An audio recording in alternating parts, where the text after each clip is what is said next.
सतयुग के स्पंद पुराण में मुक्ति प्रदा, त्रेता युग में योग सिद्ध, द्वापर युग में मणिभद्र आश्रम या विशाल तीर्थ और कलयुग में भगवान श्री नारायण का यह क्षेत्र बद्रिक आश्रम या फिर बद्रीनाथ के नाम से जाना जाता है।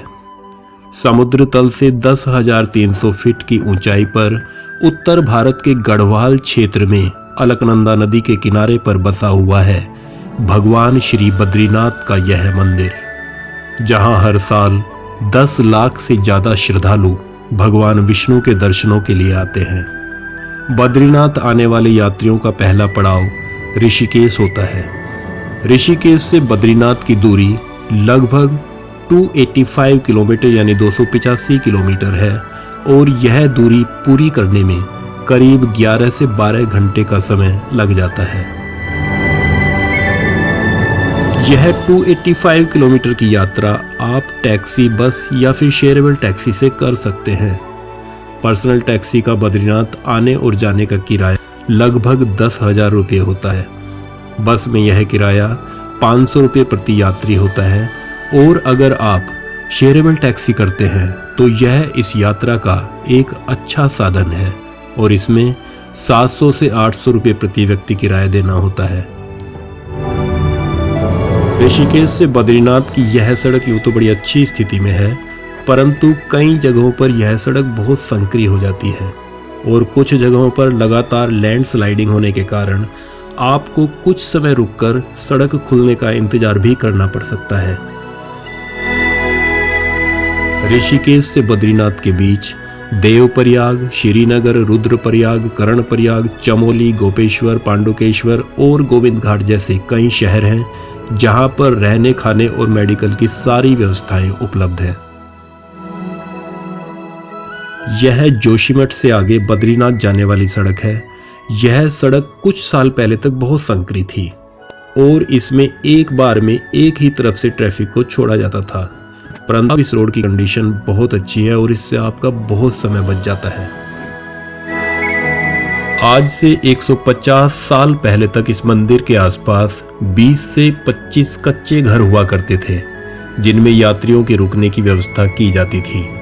उस समय भी जब यहाँ पर पहुँचने के लिए बहुत बड़ी पैदल यात्रा करनी पड़ती थी, लगभग 5 से 10 हजार तीर्थ यात्री यहाँ पर पहुँचते थे और कुंभ मेला जिसका आयोजन हरिद्वार में 12 साल में किया जाता है, उस समय यहाँ आने वाले तीर्थ यात्रियों की संख्या लगभग 50,000 तक पहुँच जाती थी, जो कि आज 10 लाख से ज़्यादा पहुँच चुकी है।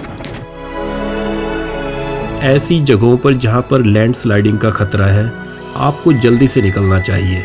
यहाँ पर रुककर फोटोग्राफी करना या खड़े रहना कई बार नुकसानदायक साबित हो सकता है, क्योंकि मई और जून के महीने में श्रद्धालुओं की संख्या बहुत ज़्यादा बढ़ जाती है। इसलिए आपको समय बचाने के लिए अपना रजिस्ट्रेशन ऑनलाइन पहले से ही करा लेना चाहिए। वेबसाइट का लिंक हमने अपने नीचे डिस्क्रिप्शन में दिया है, आप चाहें तो उसे प्रयोग में ला सकते हैं। ऋषिकेश से ज्यों-ज्यों हम बद्रीनाथ की तरफ बढ़ते हैं तो पहाड़ों की खूबसूरती लगातार बढ़ती चली जाती है। यह क्षेत्र कई पर्वतीय जलधाराओं का उद्गम स्थल है जो एक दूसरे से मिलकर अंततः भागीरथी में मिलकर मां गंगा का रूप ले लेती हैं। अभी शाम के 5 बजने वाले हैं और हम बद्रीनाथ के बहुत करीब पहुंच चुके हैं। अगर आप सीजन पर यानी मई और जून के महीने में बद्रीनाथ की यात्रा करते हैं तो आपको कोशिश करनी चाहिए कि आप बद्रीनाथ शाम को 4 बजे तक पहुंच जाएं, जिससे कि आपको आसानी से होटल मिल जाए, क्योंकि अगर आप देर रात तक बद्रीनाथ पहुंचते हैं तो आपको होटल का महंगा किराया देना पड़ सकता है या फिर होटल ढूंढने में भी थोड़ी कठिनाई हो सकती है। यूँ तो बद्रीनाथ में बहुत सारे होटल हैं जिनका कमरे का किराया 1,000 रुपये से लेकर 10,000 रुपये तक है। इसके अलावा बद्रीनाथ में ठहरने के लिए बहुत सारी बड़ी धर्मशालाएं भी हैं। बद्रीनाथ पहुंचकर सबसे पहले हमने एक होटल में अपना रूम बुक किया जिसका किराया 1500 रुपये था और अब हम सबसे पहले मंदिर की ओर जा रहे हैं। मंदिर अलकनंदा नदी के दाहिने तट पर स्थित है। कहा जाता है कि महर्षि व्यास ने महाभारत के अधिकतर अध्याय इसी जगह पर लिखे थे। महाभारत कालीन एक और कथा के अनुसार इस स्थान पर पांडवों ने अपने पितरों का पिंडदान किया था। इसी कारण से बद्रीनाथ के ब्रह्म कपाल क्षेत्र में आज भी तीर्थयात्री अपने पितरों की आत्मा की शांति के लिए पितृदान करते हैं। मंदिर के ठीक सामने नर पर्वत और पीछे नीलकंठ शिखर के पीछे नारायण पर्वत स्थित है। पश्चिम में 27 किलोमीटर की दूरी पर 22,000 फीट की ऊंचाई पर बद्रीनाथ शिखर स्थित है। कहा जाता है कि भगवान विष्णु ने अपनी तपस्या के लिए हिमालय के इस स्थान का चयन किया था और जब भगवान विष्णु योग ध्यान मुद्रा में तपस्या में लीन थे तो बहुत अधिक हिमपात होने लगा, यानी बर्फ गिरने लगा। भगवान विष्णु को बर्फ में डूबता देख माता लक्ष्मी जी ने भगवान विष्णु के समीप एक बद्री के वृक्ष के रूप में समस्त हिम को अपने ऊपर वहन कर लिया।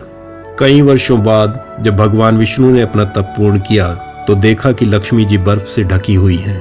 तब उन्होंने माता लक्ष्मी को देखकर कहा कि तुमने मेरी सहायता बद्री वृक्ष के रूप में की है, इसलिए आज से मुझे बद्री के नाथ यानी बद्रीनाथ के नाम से जाना जाएगा।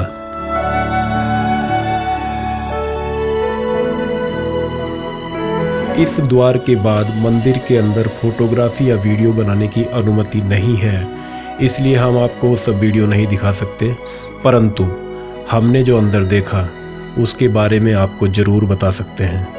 मंदिर के गर्भगृह में भगवान श्री बद्रीनाथ की 1 मीटर ऊंची प्रतिमा स्थापित की गई है। प्रतिमा के ललाट यानी माथे पर हीरा जड़ा हुआ है। गर्भगृह में धन के देवता कुबेर, देव ऋषि नारद, उद्धव, नर और नारायण की प्रतिमाएं भी हैं।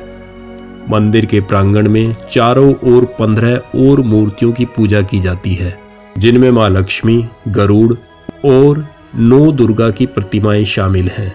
गर्भगृह के बाद बाहर लक्ष्मी, नरसिंह आदि शंकराचार्य, नर और नारायण, वेदांत दैशिक, रामानुजाचार्य और पांडुकेश्वर क्षेत्र के स्थानीय लोक देवता घंटाकरण की प्रतिमाएं स्थापित हैं। बद्रीनाथ मंदिर में सभी प्रतिमाएं शालिग्राम से बनाई गई हैं। मंदिर के सामने नीचे की ओर तप्त कुंड है। आप देखिए, जब बाहर का तापमान 17 डिग्री या उससे भी कम होता है तब इस कुंड में पानी का तापमान 55 डिग्री सेल्सियस तक होता है, यानी 55 डिग्री सेल्सियस तक रहता है। मंदिर के आसपास के बाजार में बहुत सारी सजी हुई दुकानें और खाने के लिए बड़े रेस्टोरेंट्स हैं। यहाँ पर आप राजस्थानी, गुजराती, दक्षिण भारतीय और पंजाबी व्यंजन जैसे अलग अलग भोजन का आनंद ले सकते हैं। और हम अपने होटल के सामने एक छोटी सी दुकान पर दाल, चावल, चपाती और सब्जी का आनंद लेंगे। उसके लिए हमें 80 रुपये प्रति थाली देना होगा। मंदिर के कपाट नवंबर के पहले सप्ताह में भाद्र द्वितीया के दूसरे दिन बंद कर दिए जाते हैं और उस दिन दीपक में 6 महीने के लिए पर्याप्त घी भरकर अखंड ज्योति प्रज्वलित की जाती है। उसके बाद श्री बद्रीनाथ की प्रतिमा को मंदिर से 64 किलोमीटर यानी 64 किलोमीटर दूर स्थित ज्योतिर्मठ के नरसिंह मंदिर में स्थापित किया जाता है। लगभग 6 महीने तक मंदिर के कपाट बंद रहने के बाद मई के पहले सप्ताह में अक्षय तृतीया के अवसर पर मंदिर के कपाट श्रद्धालुओं के लिए फिर से खोल दिए जाते हैं। कपाट खुलने के दिन बहुत बड़ी संख्या में तीर्थयात्री अखंड ज्योति के दर्शन के लिए आते हैं। हमने बद्रीनाथ की इस यात्रा का बहुत आनंद उठाया और हम चाहेंगे कि आप भी एक बार यह यात्रा जरूर करें। धन्यवाद।